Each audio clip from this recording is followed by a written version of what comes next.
Sir, inspector বাদশাহ, তোমাকে সন্ত্রাস নির্মূল স্কোয়াড থেকে বদলি করা হয়েছে। তুমি সাব ইন্সপেক্টর জামানকে চার্জ বুঝিয়ে দাও। আর শোনো, তুমি সাব ইন্সপেক্টর রানীকে পিং পং ডিস্কোতে যে মিশনে পাঠিয়েছিলে, ওকে বাবুপুরা থানায় জয়েন করার জন্য বলা হয়েছে। আমাকে বদলি করার কারণ কি জানতে পারি স্যার? একটা কাউন্টার ইন্টেলিজেন্স টিম সন্ত্রাস নির্মূল স্কোয়াডের কর্মকাণ্ড নিয়ে তদন্ত করছে। টিমের ধারণা, স্কোয়াডের কিছু অফিসারের সাথে সন্ত্রাসীদের যোগাযোগ রয়েছে। তাদের মধ্যে তুমিও একজন। অবশ্যই যোগাযোগ আছে স্যার, কিন্তু তারা আমাদের সোর্স, এবং সোর্স নির্ভর হয়ে আমাদেরকে অ্যাকশনে যেতে হয়। একটা অ্যাকশনে যাও আর 10টা সন্ত্রাসীকে ভাগিয়ে দেওয়ার জন্য খবর করে দাও। এটাই হলো তোমার কাজ। একথা আপনি বলছেন স্যার? আপনি? এই দেখুন স্যার, এগুলো কিসের দাগ দেখছেন? এগুলো আমার জন্ম চিহ্ন নয়, সন্ত্রাসীদের বুলেটের চিহ্ন। বুলেটের পর বুলেট যে বুক পেতে নেয়, সে সন্ত্রাসীদের খবর দিয়ে ভাগিয়ে দেবে, এমন চিন্তা আপনার মাথায় কেমন করে এলো? ইন্সপেক্টর বাদশাহ দুশ্মনদের দিকে গুলি ছুড়ে নিজের পোশাকের দিকে তাকিয়ে কারো মুখ চেয়ে নয়। থাম বাদশাহ, থাম। না রাজা, না। আমি যদি নিজের মাথাটা কেটে ওনার সামনে ফেলি, তবু উনি বিশ্বাস করবেন না যে আমি একজন সত্যিকারের জানবাজি রাখা সিপাহী। I damn care. বাদশাহ, ছেড়ে দে রাজা, থাম। ছেড়ে দে আমাকে। থাম বাদশাহ, থাম। না রাজা, করবো না আমি এমন চাকরি।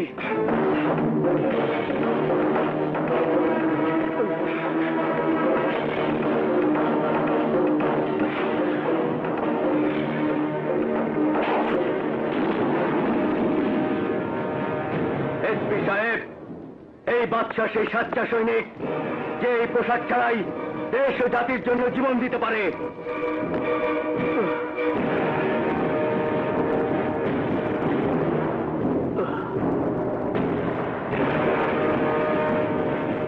স্যার, এটা একটা বিরাট ভুল করলেন আপনি। স্পেশাল টিমের একটা সন্দেহের উপর বাদশাহর মতো একজন ইমানদার অফিসারকে বদলি করা আপনার উচিত হয়নি। অনেক সন্দেহ শুধু সন্দেহই থেকে যায়, সত্য হয় না। অথচ শুধু সন্দেহের উপর ভর করে বাদশাদের মতো অফিসারদের অবিশ্বাস করার কারণেই শত শত বাদশাহ বিপদগামী হয়ে যায়। তুমি বুঝতে পারছো না রাজা, এই সিদ্ধান্ত আমার নয়, উপরের। যদি সাহস থাকতে যাও, যে কথাগুলো তুমি আমাকে বললে সেই কথাগুলো ডিআইজি সাহেবকে কি বলো, যাও।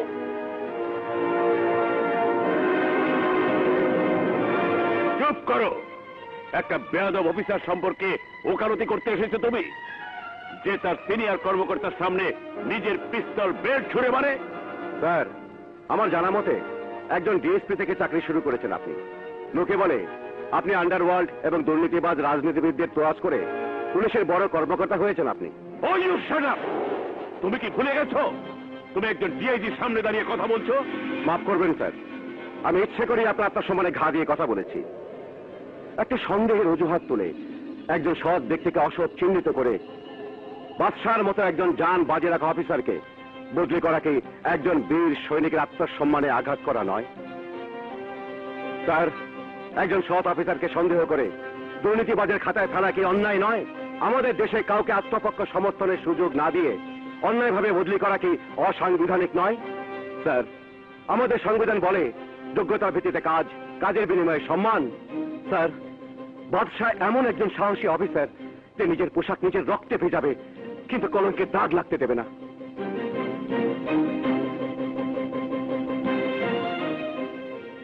নিজেকে এভাবে কেন ধ্বংস করে দিচ্ছ? আমি তো ধ্বংস হয়ে গেছি রানী। কর্তব্যের সাথে বেইমানির অপবাদ, কর্তৃপক্ষের অবিশ্বাস আমাকে ধ্বংস করে দিয়েছে। সামনে সন্ত্রাসীদের বন্দুক আর পিছনে পুলিশের রক্তচক্ষু। আমাকে তো কস্তারে জীবন দিতেই হবে। না না বাদশাহ, ও কথা বলো না। কেন বলবো না? একজন বেইমানের মৃত্যু আর কিভাবে হতে পারে?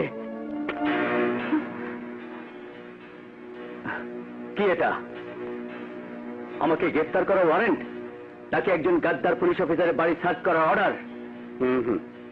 খুশিতে আরো 2 পেগ মদ বেশি খাওয়ার অর্ডার। মানে? মানে ফাইল খুলে দেখ, তোর বদলে ক্যান্সেল। হ্যাঁ, এসব তুই আমার জন্য করেছিস? না, নিজের জন্য। কারণ ডিপার্টমেন্টে তোর মতো অফিসারের দরকার আছে, আর আমার বোনটির জন্য তোর মতো একজন স্বামী দরকার। এসো রানী। ও বাদশা, I am so happy, so happy. বাদশার বদলির অর্ডারও ক্যান্সেল হয়ে গেল। ওই সালা এমপি আর এসপি রাজা বাদশার কিছুই করতে পারলো না। যা করার আমাকেই করতে হবে। এই আব্দুল্লাহ। Yes boss. থানায় ফোন লাগা।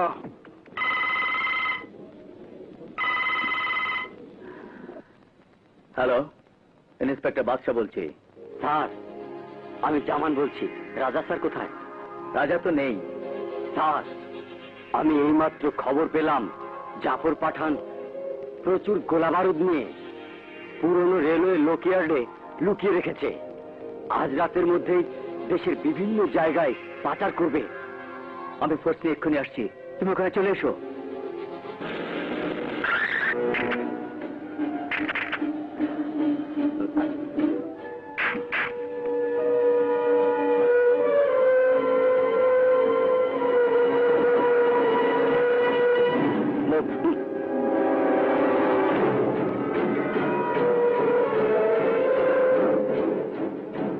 স্যার, এখানে তো কেউ নেই। স্যার, জামানের ইনফরমেশন ভুল নয় তো? না না, জামানের ইনফরমেশন ভুল হতে পারে না।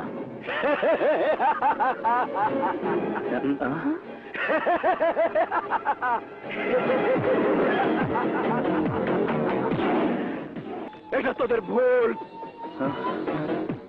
তোদের সবার জন্য এটা মরণ ফাঁদ। জাফর পাঠান তুই?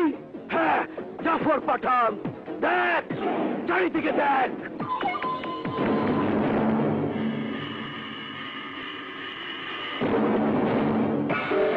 ওই দেখ, 100 টন এক্সক্লুসিভ নিয়ে এসেছি। এই জাফর পাঠান, ঘুরে দেখ, দেখ। ভালোই করেছিস, তুই তোর মৃত্যু সামান সঙ্গে এনেছিস। তোর এই এক্সক্লুসিভ দিয়েই তোকে জ্বালিয়ে পুড়িয়ে ছাড়খাড় করে দেবে এই বাচ্চা।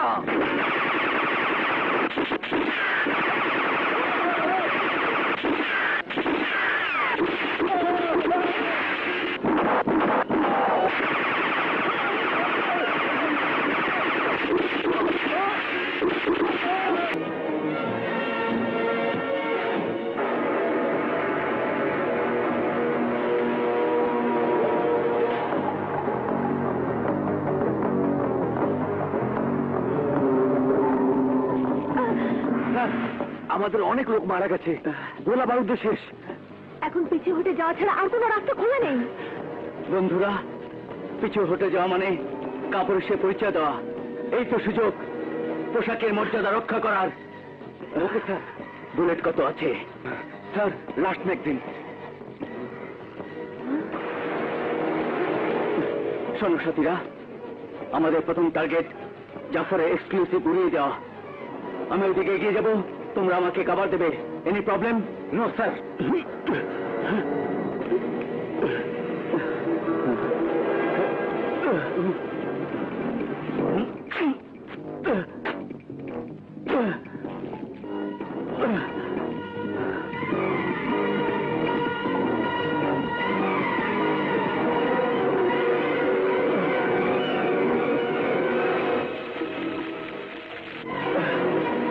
Move!